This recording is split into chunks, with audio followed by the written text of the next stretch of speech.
അവിടെ പോയതും കണ്ടത് ഹർഷിനും അവന്റെ ടീമിലുള്ള ബാക്കി പിള്ളേരും മറ്റു ടീമിലെ പിള്ളേരുമായി തല്ലുണ്ടാക്കുന്നതാണ്.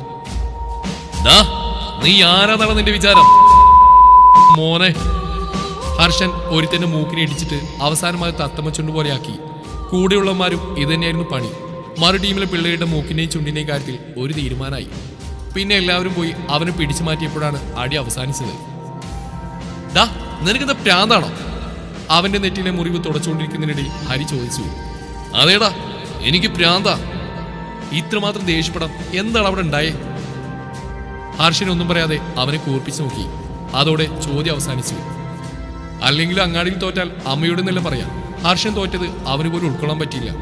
ഇത്രയൊക്കെ പ്രാക്ടീസ് ചെയ്തിട്ടും ഒറ്റ ബോളിൽ പോയില്ലേ. അതും പോരാതെ അവന്മാരുടെ വക കളിയാക്കൽ. പിന്നെ ഒന്നും നോക്കിയില്ല, കയ്യിൽ കിട്ടിയ ബാറ്റ് കൊണ്ട് വെച്ചു കൊടുത്തു. അത് പറഞ്ഞവന്റെ തലക്ക്.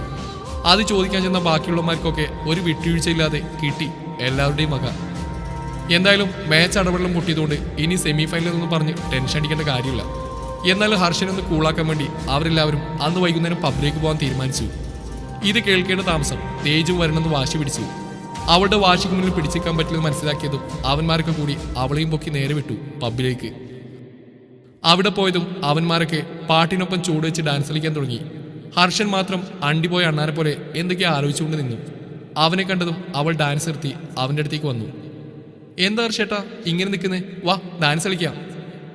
ഞാനില്ല, പ്ലീസ് പ്ലീസ് പ്ലീസ് ഒന്ന് വായി. അവൾ അവൻ്റെ കൈ പിടിച്ച് വലിക്കാൻ തുടങ്ങി. ഒന്ന് പോയ തേജു, എനിക്ക് തീരെ മൂടില്ല ഡാൻസ് കളിക്കാൻ. നിനക്കറിയില്ലേ എൻ്റെ അവസ്ഥ? എനിക്കൊക്കെ അറിയാം ഹിറ്റ്ലറെ, പക്ഷെ തൽക്കാലം നിന്നെങ്കിലും ഇവിടെ ഉദ്ദേശിക്കുന്നില്ല. ഹർഷേട്ടാ സത്യം പറഞ്ഞാൽ എനിക്ക് ഈ സ്ഥലം ഒട്ടും ഇഷ്ടമായില്ല. എന്നെ ഒന്ന് ബീച്ചിലേക്ക് കൊണ്ടുപോകും. ഒന്ന് പോടി. ഒന്നാമതേ മനുഷ്യൻ ഇവിടെ പ്രാന്ത് പിടിച്ചിരിക്കുമ്പോഴാ അവളുടെ ഒരു ബീച്ച്. ഹർഷേട്ടാ പ്ലീസ്, അവൾ വന്നാൽ നിങ്ങളുടെ പ്രാന്തൊക്കെ മാറും. അത് കേട്ട് അവന് ചിരി വന്നെങ്കിലും അവളെ കൂർപ്പിച്ചോ നോക്കി. വേണ്ടെങ്കിൽ വേണ്ട, വാ. ഇനിയിപ്പോ നിന്റെ ആഗ്രഹം ഞാനായിട്ട് തള്ളിക്കളയുന്നില്ല. അവൾ തുള്ളിച്ചാടിക്കൊണ്ട് അവരുടെയൊക്കെ ബായ് പറഞ്ഞ് വെളിയിലേക്ക് പോയി. പുറകെ അവനും. സമയം രാത്രി 8 മണിയോട് അടുത്ത് കാണും. അവിടെ നിന്നും ഒരു 10 മിനിറ്റ് നടന്നുകൊണ്ട് ദൂരമേ ഉണ്ടായിരുന്നുള്ളൂ പാരഡൈസ് ബീച്ചിലേക്ക്. അവിടെ എത്തും വരെ അവൾ എന്തൊക്കെയോ പിച്ചുമ്പയും പറഞ്ഞുകൊണ്ടിരുന്നു. പക്ഷേ അവനതിലേക്ക് മൂളുക മാത്രമല്ലാതെ വേറൊന്നും പറഞ്ഞില്ല. പെട്ടെന്ന് അവന് ഫോൺ അടിച്ചു. അച്ഛനായിരുന്നു വിളിച്ചത്. അവൻ അപ്പം തന്നെ അവിടുന്ന് ഫോൺ എടുത്ത് സംസാരിക്കാൻ തുടങ്ങി.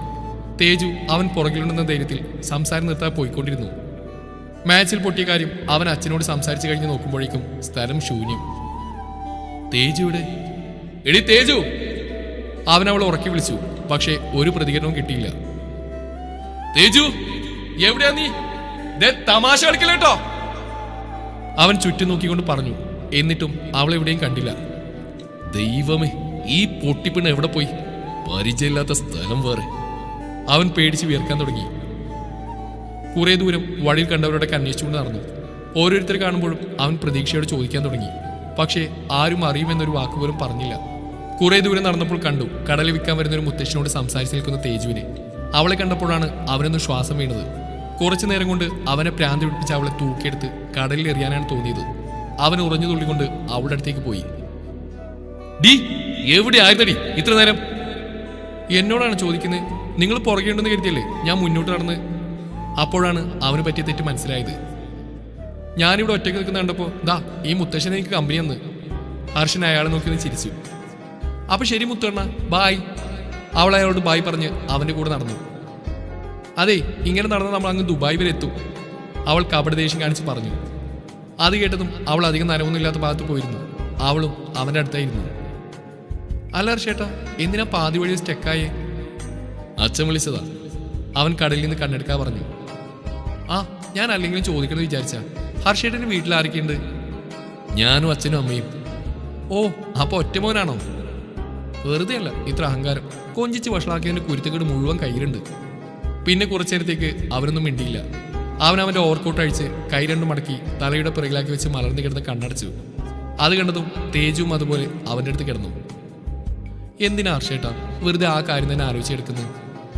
ഏത് കാര്യം? ഇന്ന് ക്രിക്കറ്റിൽ പൊട്ടിയ കാര്യം. നീ ഇങ്ങനെയൊക്കെ പറയും. ഒരു റണ്ണ് പോലും എടുക്കാതെ ഔട്ടാവുന്ന ഒരു അവസ്ഥയുണ്ടല്ലോ, അതൊന്നും നിനക്ക് പറഞ്ഞാൽ മനസ്സിലാവില്ല. ഇനിയും ഇതിനെക്കുറിച്ച് പറഞ്ഞുകൊണ്ടിരുന്നാൽ അവൻ സെന്റിയാവുമെന്ന് മനസ്സിലാക്കിയതും അവൾ ടോപ്പിക് മാറ്റി. അല്ല ഹർഷേട്ടാ, നിങ്ങൾ സിംഗിളാണോ? ആണെങ്കിൽ എൻ്റെ അമ്മോ, എനിക്കൊന്നുമില്ല, ഞാൻ വെറുതെ ചോദിച്ചെന്നേ ഉള്ളൂ. പിന്നെയും മൗനം.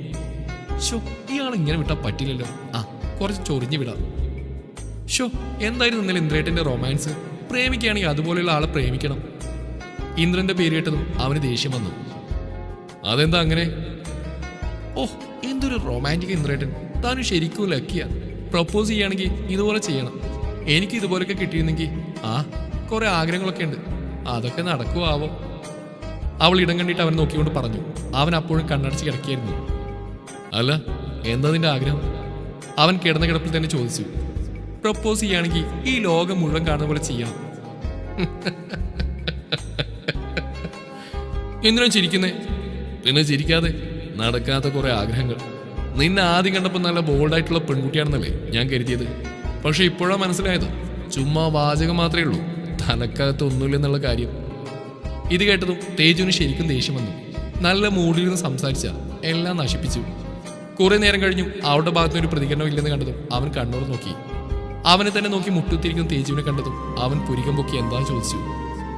അടുത്ത സെക്കൻഡ് തന്നെ വന്നു മുഖത്തേക്ക് ഒരു ലോഡ് മണ്ണ്. അവന്റെ മൂക്കിലും വായിലും കണ്ണിലൊക്കെ പോയി. അവൻ വായിലുള്ള മണ്ണൊക്കെ തുപ്പിക്കളഞ്ഞ് കണ്ണൊക്കെ തുടച്ചു. എന്നെ ചൊറിയാൻ വന്നാലേ ഞാൻ കേറി മാന്തും, അല്ല പിന്നെ. അവൾ അവനെ നോക്കി കോക്രി കാണിച്ചു. നിന്നെ ഞാൻ. അവൻ അവളുടെ കൈ പിടിക്കാൻ പോയതും അവൾ അവനെ തട്ടിമാറ്റി എണീറ്റ് ഓടി.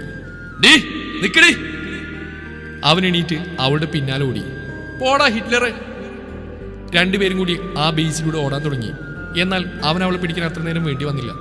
അവൻ പിന്നിലൂടെ പോയി അവളുടെ വയറിനെ ചുറ്റി പിടിച്ചു. അവന്റെ പിടിയിൽ അവൾ കുതിരിമാറാൻ ശ്രമിച്ചെങ്കിലും പറ്റിയില്ല. വീട്ടു ഹർഷേട്ടാ. അവൾ അവനെ നേർക്ക് തിരിഞ്ഞുകൊണ്ട് പറഞ്ഞു. നീ എന്റെ മുഖത്ത് മണ്ണ് വാരി എറിയും അല്ലേ? Sorry sorry sorry. അവൾ നിഷ്കോപിനിച്ചോണ്ട് പറഞ്ഞു. അയ്യടാ, ആർക്ക് വേണം നിന്റെ സോറി? വീട്, ഞാൻ പോട്ടെ. അങ്ങനെ അങ്ങ് പോയാലോ? അവൻ അവളെ കോരിയെടുത്തോണ്ട് പറഞ്ഞു. നിങ്ങളെന്തീ കാണിക്കാൻ പോണേ? Wait and watch. അതും പറഞ്ഞ് അവൻ അവളെ എടുത്തുകൊണ്ട് നേരെ പോയി കടലിലേക്ക്. അയ്യോ വെള്ളം, ഹർഷേട്ടാ പ്ലീസ് എന്നെ വിട്. എന്തായാലും വെള്ളത്തിൽ കൊണ്ടിരുന്ന് മനസ്സിലായി. അതുകൊണ്ട് തന്നെ അവൾ അവന്റെ കഴുത്തിലൂടെ ചുറ്റിപ്പിടിച്ചുകൊണ്ട് നെഞ്ചിലേക്ക് മുഖം പൊഴുത്തി സകല ദൈവങ്ങളെയും പ്രാർത്ഥിച്ചുകൊണ്ട് കിടന്നു. കുറച്ചു ദൂരെ എത്തിയതും ഒന്നും സംഭവിക്കില്ലെന്ന് കണ്ട് അവൾ ഒറ്റ കണ്ണു തുറന്ന് അവനെ നോക്കിയതും കണ്ടു. അവളെ നോക്കി 32 കൊല്ലം കാണി ചിരിച്ചു നിൽക്കുന്ന ഹർഷന്. പ്ലീസ് ഹിറ്റ്ലറെ, എന്നൊന്ന് താഴെ ഇറക്ക്. ശരി, ഇറങ്ങിക്കോ. അതും പറഞ്ഞ് അവൻ കൈവിട്ടു. അവൾ ആകെ മൊത്തം നനഞ്ഞു വിളിച്ചു. ദുഷ്ട. അതും പറഞ്ഞ് അവൾ അവന്റെ നെഞ്ചിൽ കൈവച്ച് പിന്നിലേക്ക് തള്ളിയതും അവനും വീണ്ടും വെള്ളത്തിലേക്ക്. അവൾ പൊട്ടിച്ചിരിക്കാൻ തുടങ്ങി. പിന്നെ അവിടുന്ന് അങ്ങോട്ട് ജലയുദ്ധമായിരുന്നു. രണ്ടുപേരും പരസ്പരം വെള്ളത്തിലേക്ക് തള്ളിയിട്ട് കളിച്ചു. എത്ര നേരം അങ്ങനെ കളിച്ചെന്നറിയില്ല. പക്ഷേ ഹർഷൻ അവിടെ ആ കുസൃതിയും മണ്ടത്തരവും നന്നായിട്ട് എൻജോയ് ചെയ്തു. എന്തോ അവൾ കൂടെയുള്ളപ്പോൾ അവന്റെ സങ്കടങ്ങളൊക്കെ മറന്ന് വേറെ ഏതോ ലോകത്തെത്തിയ പോലത്തെ ഫീല്. അവസാനം അവൾക്ക് മതിയായപ്പോൾ കരയിലേക്ക് കയറിപ്പോയി. അവളുടെ പുറകെ അവനും കയറി. പക്ഷേ അപ്പോഴാണ് അവൻ ശ്രദ്ധിച്ചത് അവളുടെ ഡ്രസ്സ് നനഞ്ഞൊട്ടിയ കാര്യം. ഹർഷൻ അപ്പോൾ തന്നെ കയ്യിൽ അഴിച്ചു വെച്ച് അവന്റെ ഓവർകോട്ട് എടുത്ത് അവൾക്ക് പുതപ്പിച്ചു കൊടുത്തു. പോവാം. അവൾ ചെറുതായിട്ടൊന്ന് മൂളി. എന്താണീ നത്തൂലേ ഒരിളക്കം? പോടാ ഹിറ്റ്ലറെ. എന്ത് ഡാന്നോ? അവൻ കപടദേഷ്യം കാണിച്ച് അവളെ തല്ലാൻ പോയതും അവൾ അവനെ നോക്കി നാക്ക് വെളിയിലാക്കി കോക്രി കാണിച്ച് ഓടി. അവൾ ഓടുന്ന കണ്ട് അവൻ ചിരിച്ചുകൊണ്ട് നിന്നു. ദൈവമേ, ഈ വട്ട് കേസിന് എനിക്ക് തന്നെ കെട്ടിച്ച് തന്നേക്കണേ. ഈ കുരുപ്പില്ലാതെ പറ്റാത്തോണ്ടാ. അവൾ പോണെ നോക്കി അവൻ മനസ്സിൽ പറഞ്ഞു. ഇന്നാണ് തേജുവിന്റെ മാച്ച്. ഇന്നലത്തെ ഫുട്ബോൾ മാച്ചിൽ ശരത്തിന്റെ ടീം സെമി ഫൈനൽ വരെ കടന്നു. ഇന്നാണ് ഫൈനൽ. ബാസ്കറ്റ് ബോളിലും ഇന്ന് തന്നെയാണ് സ്റ്റാർട്ടിങ്ങും സെമി ഫൈനലും ഫൈനലും ഒക്കെ. അതും അരമണിക്കൂർ ഇന്റർവെൽ ഗ്യാപ്പിൽ. ഹർഷനും പിള്ളേർക്കും പ്രത്യേകിച്ച് ഒരു പണിയില്ലാത്ത കാരണം തിരിച്ചു പോയാലെന്ന് ആലോചിച്ചതാ. എന്നാലും അവളുടെ കളി കാണാൻ വേണ്ടി അത് വേണ്ടാന്ന് വെച്ചു. അങ്ങനെ അവൾക്ക് ഒരു ഓൾ ദി ബെസ്റ്റും കൊടുത്ത് കളി കാണാൻ വന്നിരുന്നു. ബാക്കി എല്ലാവരും അവിടെയുള്ള പെണ്ണുങ്ങളെ വായി നോക്കുമ്പോൾ ഹർഷൻ മാത്രം തന്റെ ടീം ജയിക്കണമെന്ന് പ്രാർത്ഥിച്ചുകൊണ്ടിരുന്നു. ഇനി ഇതും കൂടി തോറ്റാൽ നാണം കേട്ട് പണ്ടാറങ്ങുന്ന് അവന് നന്നായിട്ട് അറിയാമായിരുന്നു. അവന്റെ ശ്രദ്ധ മുഴുവൻ അവളുടെ കളിയിലായിരുന്നു. ഇന്നലെ ഹർഷനെ കളിയാക്കിയ കോളേജുമായിട്ടായിരുന്നു കളി. അതുകൊണ്ട് തന്നെ പെണ്ണെന്തോ ആരോടോ മുൻവൈരാഗ്യമുള്ള പോലെയാണ് കളിക്കുന്നത്. അവളുടെ കണ്ണിലെ വെറിയും ബോൾ പാസ് ചെയ്യുന്ന സ്പീഡും കണ്ട് അവൻ കണ്ണു തള്ളി നോക്കിക്കൊണ്ടിരുന്നു. അവളും അബി നല്ലപോലെ പ്ലാൻ ചെയ്തിട്ടായിരുന്നു കളത്തിലിറങ്ങിയത്. ആദ്യത്തെ ഗോൾ തന്നെ തേജുവിന്റെ വകയായിരുന്നു. പിന്നെ അബി. അതോടുകൂടി കളി നല്ല ആവേശത്തിലായി. മറു ടീമും ഒട്ടും പുറകിലായിരുന്നില്ല. അവരും ഇവരോടൊപ്പം നല്ല കട്ടക്ക് പിടിച്ചിരുന്നു.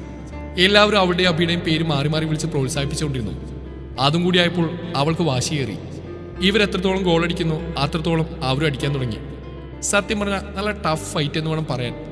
ഇപ്പോൾ ഇരു ടീമും 3-3 നിൽക്കുകയാണ്. ഇപ്പൊ 2 മിനിറ്റ് അവശേഷിക്കുന്നുണ്ട്. ഇനിയുള്ള ഓരോ നീക്കവും നന്നായി ശ്രദ്ധിക്കണം.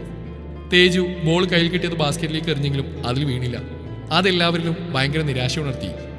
അങ്ങനെ അവസാനത്തെ ഒരു മിനിറ്റിൽ തേജു ബോളിനെ മറു ടീമിൽ നിന്ന് ഈസിയായി കൈക്കലാക്കി. എന്നിട്ട് ട്രിപ്പിൾ ചെയ്ത് അബിക്ക് പാസ് ചെയ്തു. പക്ഷേ അവൾ അതിന് പിടിച്ചില്ല. കാരണം ബോൾ കയ്യിൽ കിട്ടിയാൽ അതിനെ തട്ടിപ്പറിക്കാനായി ഡിഫൻഡേഴ്സ് മൊത്തം അവൾക്ക് ചുറ്റും നിൽക്കുന്നുണ്ടായിരുന്നു.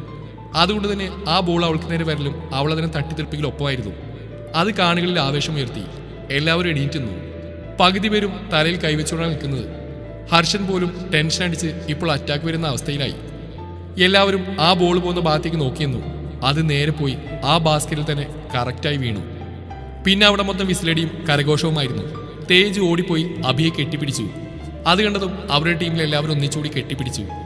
പക്ഷേ ഇനിയും സെമി ഫൈനലും ഫൈനലും ഉള്ളതുകൊണ്ട് അവർ ഒരുപാട് സന്തോഷിച്ചില്ല. അത് വേറൊന്നും കൊണ്ടല്ല, ചിലപ്പോൾ ഓവർ കോൺഫിഡൻസ് കൂടിയാലോ. തേജ് വെളിയിലേക്ക് വന്നതും ഹർഷനും ഗ്യാങ്ങും അവരുടെ അടുത്തേക്ക് വന്ന് എല്ലാവരും കൈകൊടുത്തു. തേജു, ഇനി 2 കളിയുണ്ട്, നിങ്ങൾ ജയിക്കൂലേ? ഹർഷനൊരു പേടിയോട് ചോദിച്ചു. അതെന്താ ഹർഷേട്ടാ അങ്ങനെ ചോദിക്കുന്നേ? അല്ല, ഇന്നലെ എൻ്റെ ഓവർ കോൺഫിഡൻസ് കാരണ ഞാൻ ജയിക്കാതെ പോയത്. So be confident. പക്ഷെ ഓവർ ആവണ്ട, ഒന്നോർത്ത് ടെൻഷൻ അടിക്കണ്ട. ഓക്കെ, എന്നാൽ പോയി റെസ്റ്റ് എടുത്തോ, ഞങ്ങൾ ശരത്തിൻ്റെ കളി കണ്ടിട്ട് വരാം. അതും പറഞ്ഞുകൊണ്ട് അവനും ബാക്കിയുള്ളവരും പോയി.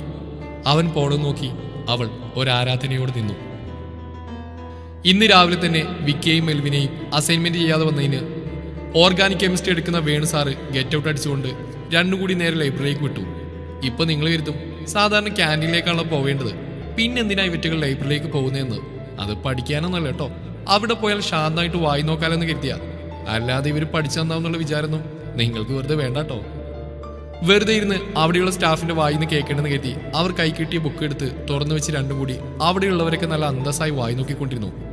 എന്നാലും വിക്കിയുടെ നോട്ടത്തിൽ അത്ര വോൾട്ടേജ് ഇല്ലാത്ത മെൽവിൻ ശ്രദ്ധിച്ചു. എന്താടാ നിനക്കൊരു മൂഡ് ഓഫ്? ഏയ് ഒന്നുമില്ലടാ. എനിക്കറിയില്ല നിന്നെ കുറിച്ച്. പറയടാളേ, ഞാൻ ശരിയാക്കി തരാം. എന്താന്ന് വെച്ചാ അവളാടാ ആ അഭിരാമി. ദിവസവും സ്വപ്നത്തിൽ വന്ന് ഉറങ്ങാൻ വിടുന്നില്ല. എന്നാൽ നേരിട്ടുണ്ടാലോ ഒടുക്കത്തെ ജാടിയും. എനിക്കിതൊന്നും സെറ്റാവും തോന്നുന്നില്ല. എന്റെ പൊന്നളിയ, ഈ പെണ്ണെന്ന വർഗം എങ്ങനെയാ? നമ്മൾ അവരുടെ പിന്നാലെ നടക്കുന്തോറും അവർക്ക് നമ്മളൊരു വിലയുണ്ടാവില്ല. നീ ആദ്യം അവിടെ പുറകെ നടക്കുന്നത് നിർത്ത്. ഡാ, അതെങ്ങനെയാണ്? അവളെ കാണുന്തോറും എൻ്റെ കൈയും കാലൊക്കെ അവിടെ പുറകെ പോകും. ഒന്നും കൺട്രോൾ ചെയ്യാൻ പറ്റുന്നില്ലടാ.